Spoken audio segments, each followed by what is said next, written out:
Hello and welcome back to another episode of Under Center with Jake Russell. I'm your host and voice of Tiger football, Collin Sheffield. Alongside me for the fourth time this season, Coach Russell. Coach Russell, you guys went on the road to Union, your final little road game here at the end before you hit a 3-game homestand. You've been on the road for 3 weeks. You come away 3-0, and on top of that, the little cherry on top is the news came out in the last poll that you all are ranked in the receiving votes number 28. It's got to feel good to have this momentum coming in, especially to your first home game at Finley Stadium. Yeah, we've really tried to harp on keeping the focus on one day at a time, 1 week at a time, one game at a time. But if you look in the season in kind of thirds or even fourths, we knew this first 3-game road stretch was very critical, right? I kind of told the coaches, we can't accomplish our season-long goals in the first 3 weeks, but you can put yourself in a situation where you either can't or it becomes very difficult.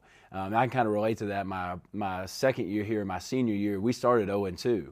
And we obviously had very high expectations and ambitions that year. And we were very fortunate to run off 8 straight wins and still make the playoffs. But it put us in a position that year where we didn't host a playoff game. We played the team that eventually won the national title. And so all those things at the beginning of the year make a huge difference. That's why college football is so unique and so awesome, is that every game truly matters. So to come out 3-0 is great.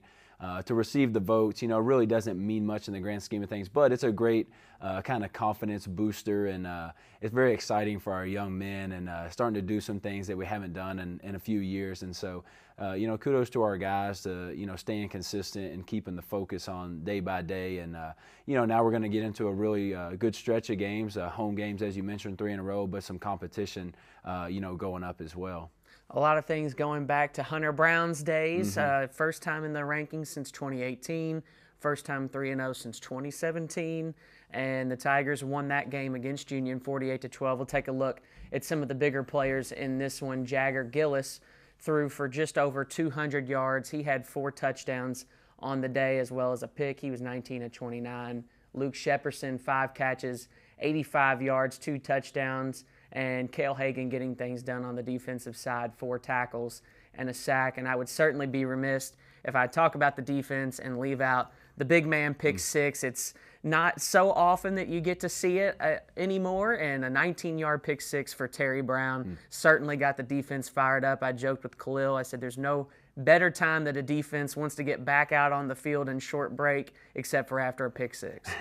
Yeah, it's 2 weeks in a row we've gotten a defensive touchdown. You're right, it's always awesome to see, last week a linebacker, so that's really cool. But this week getting the big guy touchdown, there's just something that really just kind of brings a little bit of joy and really boosts the mood and brings a lot of momentum when it's a big guy that gets the touchdown. And those guys up front have been doing an awesome job. We got, I think, 3 or 4 sacks and several tackles for loss, so that was a big step forward for our defensive line.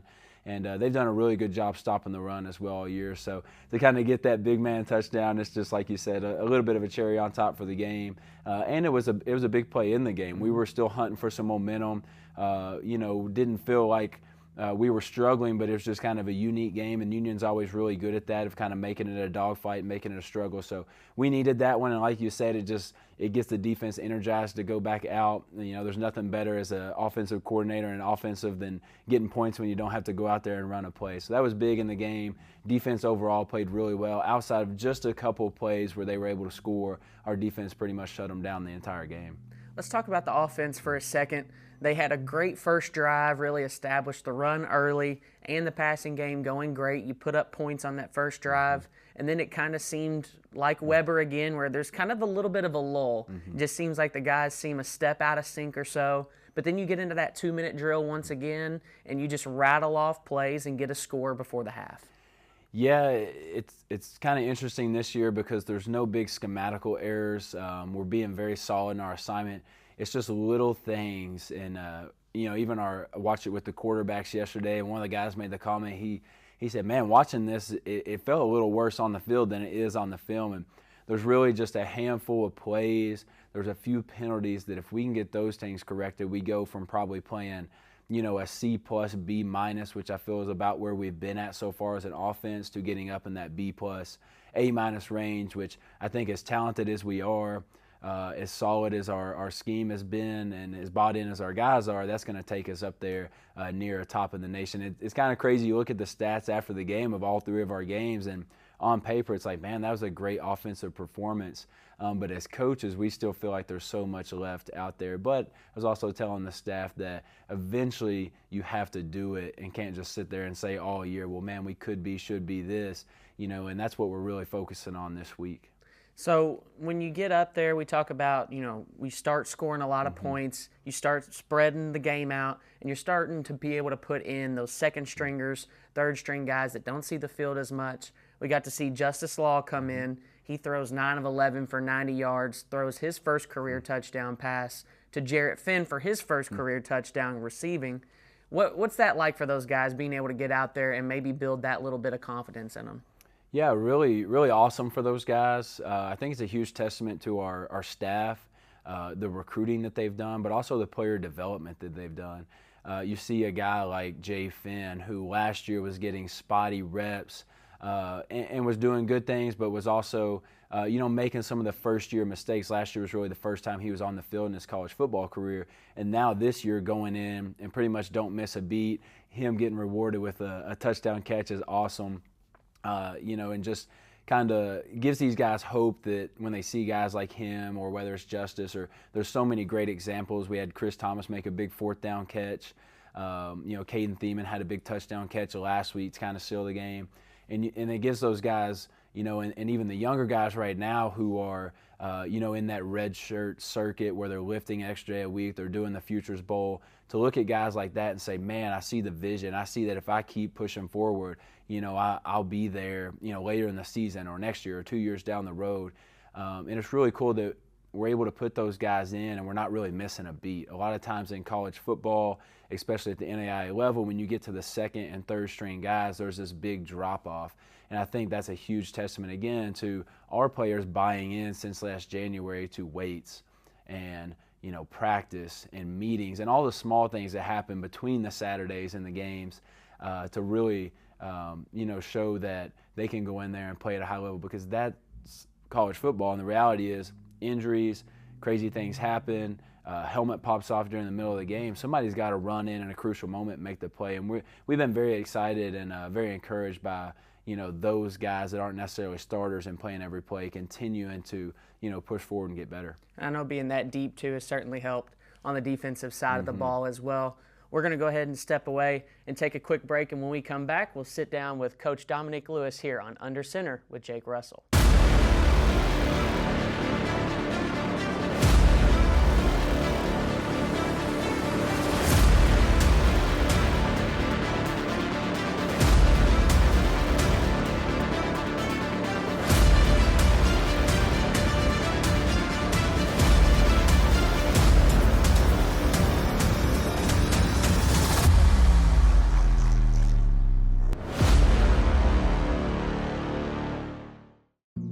Jason, let's go see your room.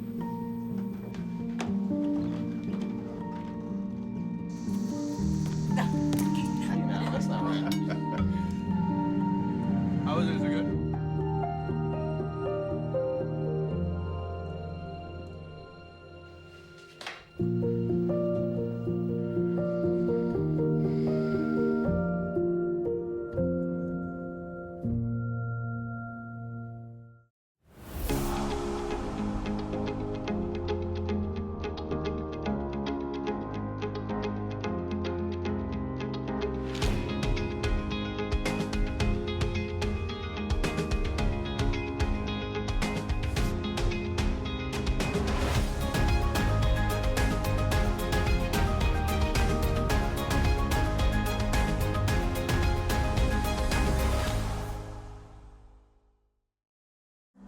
Life doesn't always give you time to change the outcome.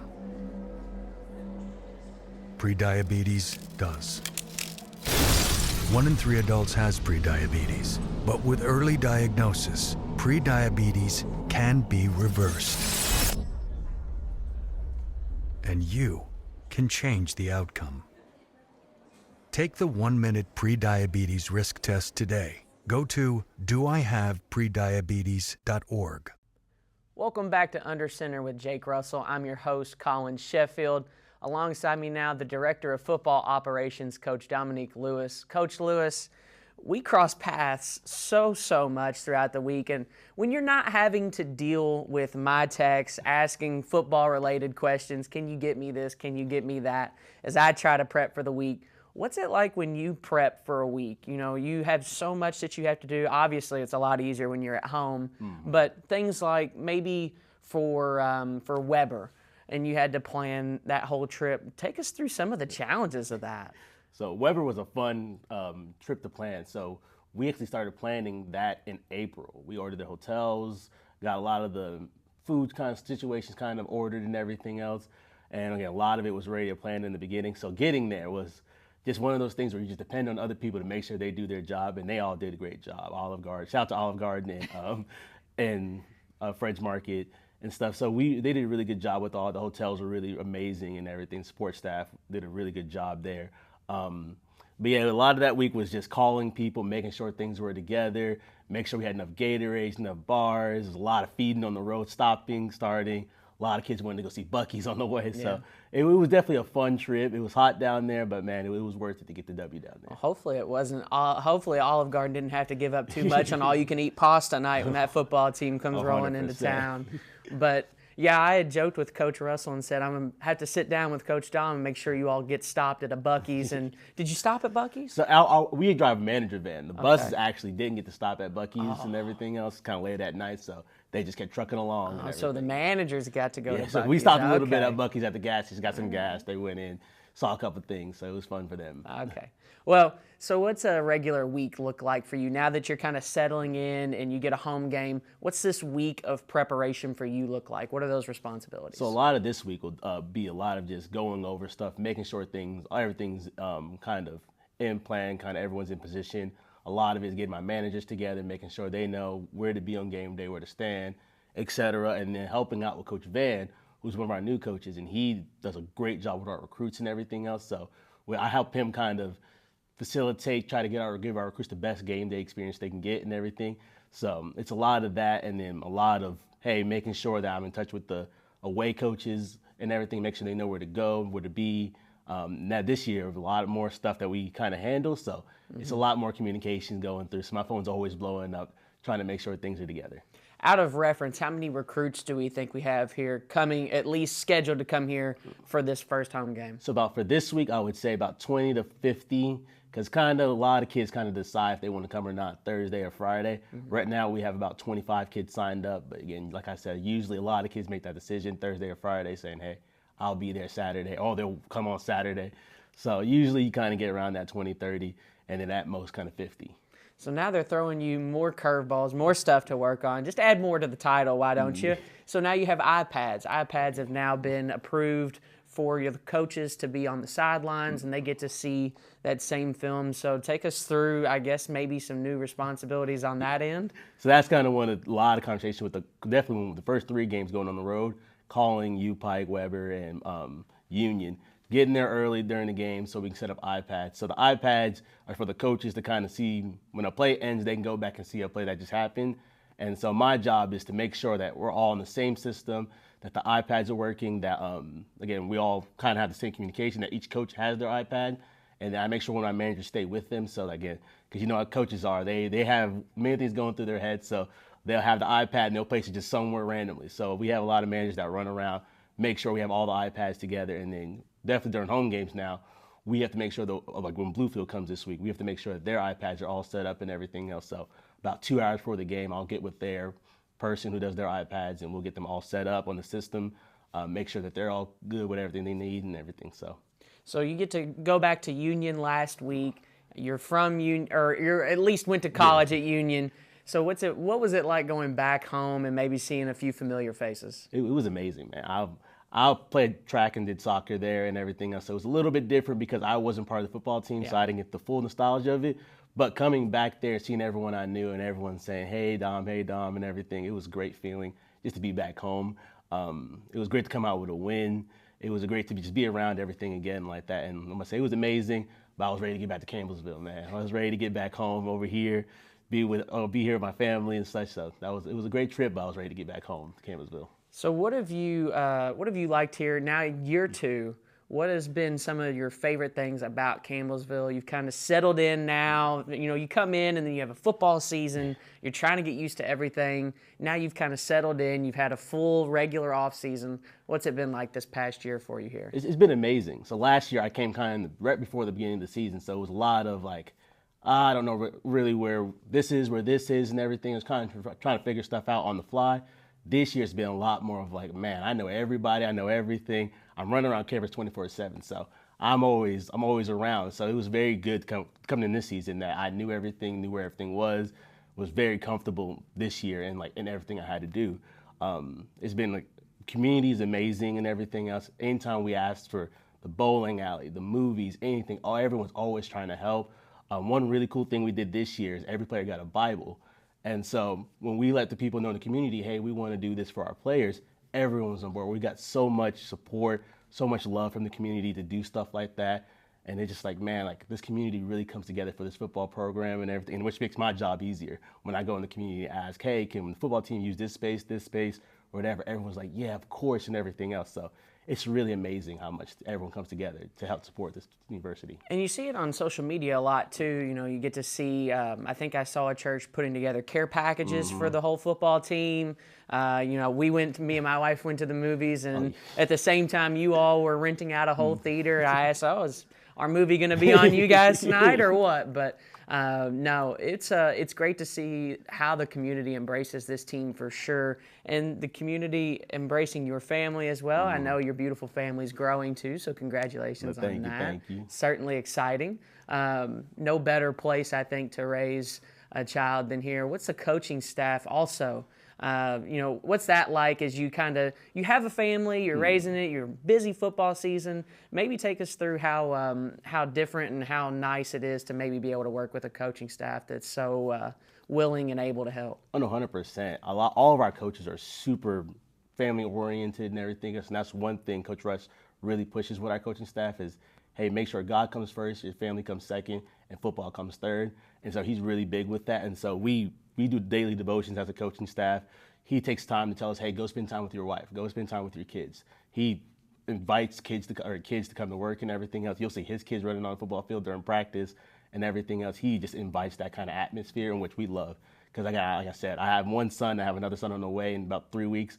So it's really big because, again, it can get lonely as a football spouse, family, when you don't see your dad for a couple of days or whatever. So, but he makes the atmosphere where it's always invited. They don't ever feel like they're out of place coming to practice, coming to games. He invites them. The families usually come out and they can make bags and everything else. Shout out to Coach O's wife. She does a lot of that. So, but it's a really big thing that he really kind of pushes for us to do and everything else. And I really love that because it can definitely be one of those long hour days and everything else. But it's always good to know that your family can come in, spend time with you and everything else. And you're not just away from it all the time. Well, Coach Lewis, I appreciate you stopping by, coming in, and appreciate everything else you do around here. Yes, sir. Thank you so much for having me. When we come back, we're going to sit down with Coach Jake Russell and talk about the upcoming matchup with the Bluefield Rams here on Under Center with Jake Russell.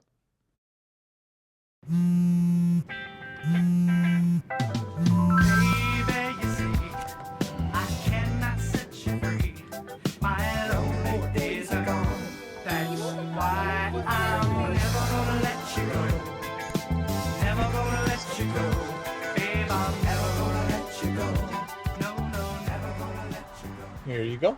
Thank you. Thank you. Never gonna let you go. Never gonna let you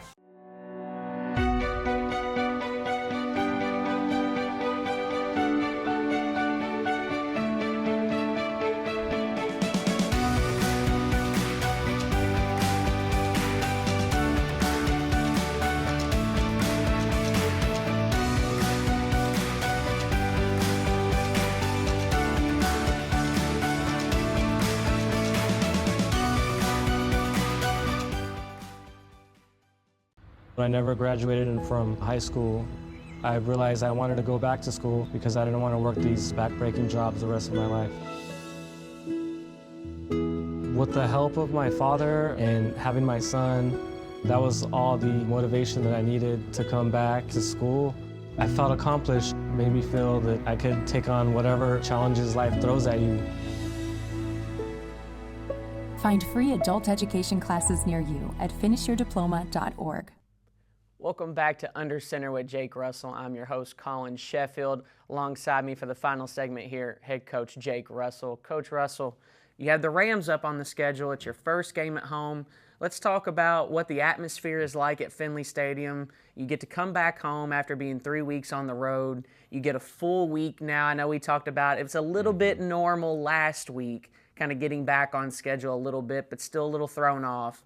Now you're really fully into a regular full week of college football, preparation, practices, and then getting to sleep in your own bed and play at Finley Stadium.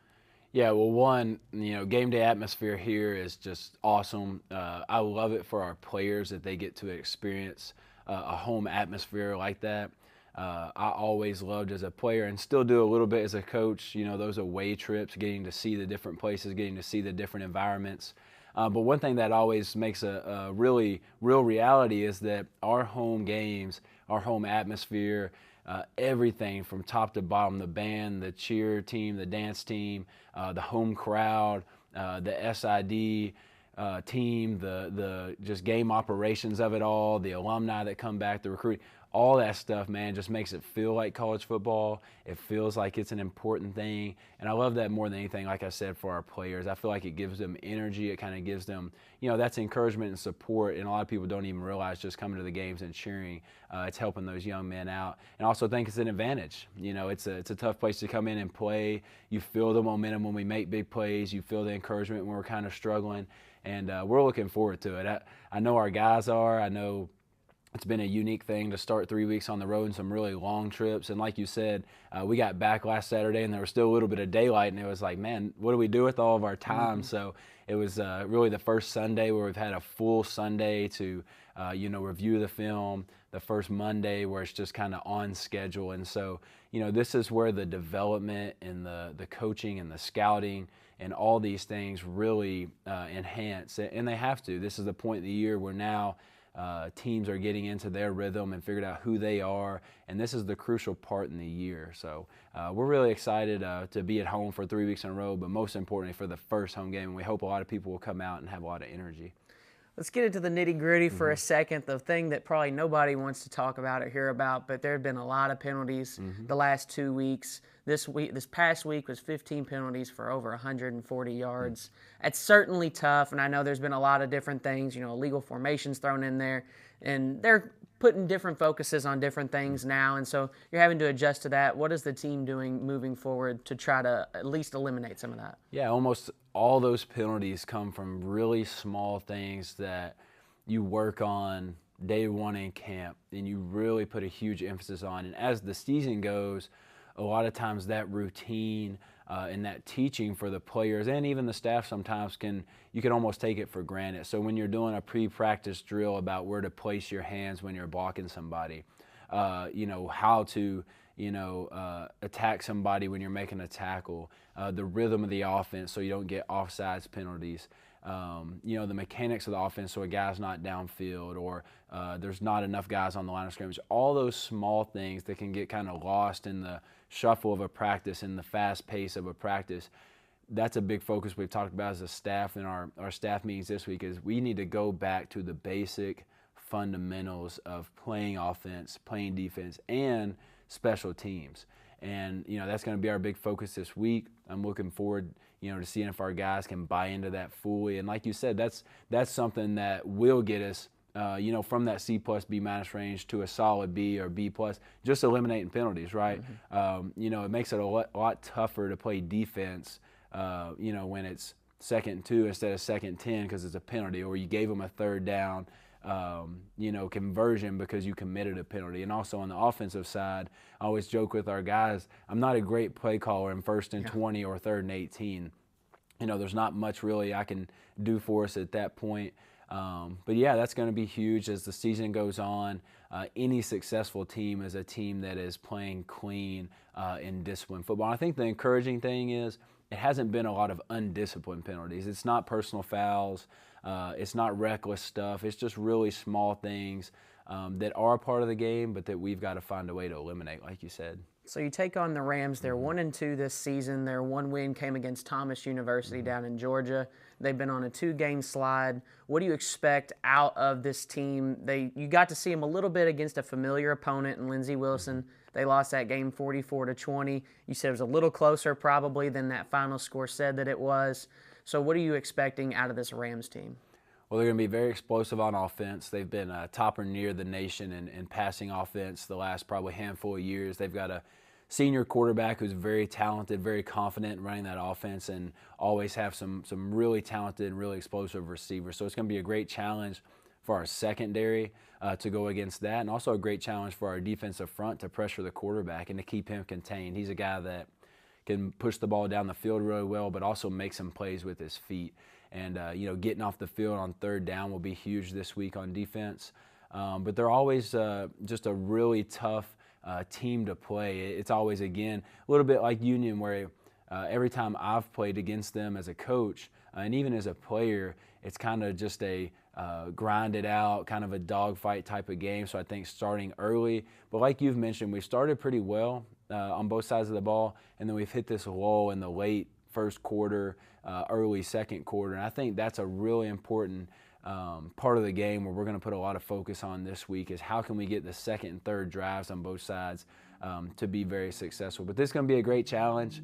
Like I said, as we get into this kind of second, third of the season, we still got all these goals and ambitions and everything we've set forth for the season that is real and attainable, right? And can we keep the focus on a week-by-week basis? Can we now handle a home game? There's a lot of things when you travel and go on the road that are at play, a lot of adversity there, but a home game also presents some of that, right? Mm-hmm. I mean, 3 hours before the game, our guys can still be in their dorms, watching TV, on their phone, playing video games, whatever. And now can we flip the switch, come into the locker room, get ready, and go beat an opponent? You've got obviously a lot of familiar faces, a lot of excitement, a lot of just stuff going on, even for coaches. You've got recruiting before the game. You've got all these things. You've got, alumni. You've got people that you want to see. You've got all these things that are going on in the routine of it. Now can we show that we can handle that in a mature way as a team and find a way to win? I think I'm excited too, most excited that last year when we went on the road to Bluefield, it was after a tough loss to Pikeville, and then it was just kind of it's like a big stadium. If you've never been to Bluefield, it's like a massive stadium that just felt pretty empty comparatively to the week before with a home packed crowd. So it's nice to see the Tigers out there in front of that packed crowd at Findlay for sure. I think it'll be a big difference. Yeah, I think where we're at in the season, like you said, last year going in after a tough loss, we came out of that Bluefield game and really had to reset our season and was able to do that. Well, this year we're in a different spot. You're starting to get a lot of pat on the back, right? Now you're receiving votes for the first time in several years.